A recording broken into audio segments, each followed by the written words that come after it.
Hi Mark, how are you? Hi, nice shirt. It's blue. It's blue, we're going for blue. It's a kind of blue screen thing. I thought there might be a theme there. Was it blue or green screens you used?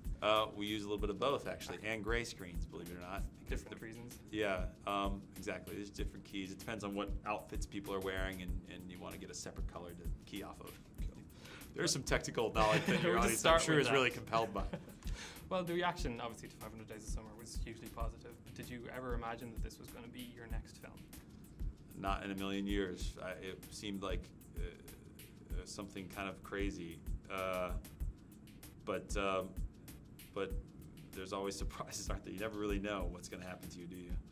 But that process, how did that go? Did you pitch for this film specifically? No, they actually. I had been meeting around town, and I had a meeting with Amy Pascal and Matt Tolmack, and they had brought it up, and I thought it was.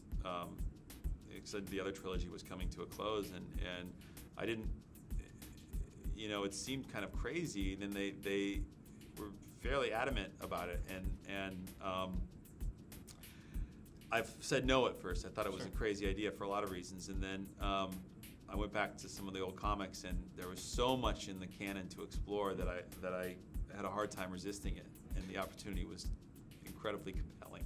Well, what were your initial reservations then? Just because of the because there's another amazing set of movies, and how do you compete with that? I mean, it was really a tough thing. But then, what's great about Spider-Man is that there's a canon that has existed and is open it's been there for 50 years, and it will continue on. And there's so many. Spider-Man is an intensely cinematic character. I mean, and he just belongs on the big screen, and so. There was that element of it, which I was really excited to explore something bigger and use a bigger canvas. But what I really, really enjoy about Spider-Man is Peter Parker. And there's these little domestic dramas, which, you know, I love the small minutia, the quiet moments, and the private moments that characters experience in a very small way. And that helps the audience, I think, and me, invest in them. Yeah. Well, it's strange because everyone keeps calling this a grounded movie, which seems like an odd thing to call a blockbuster superhero movie. Yeah. But how do you keep that in a movie of this size?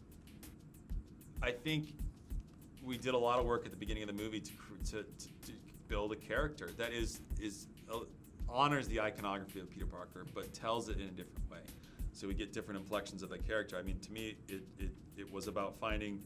It was about finding little details that we hadn't seen before. I can go on and on, but the thing's blinking. But anyway, sorry. Well, my last one would be then, this is your first blockbuster, and the same for the cast. Did you all kind of learn together how to make a movie of this scale?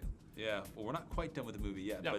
but yeah, I think there was a real spirit of collaboration on set and everybody's, I think, excited and nervous in different ways. But it's a great moment for all of us. I think we're all really proud of what we were able to accomplish. Great, thanks very much. Thank you.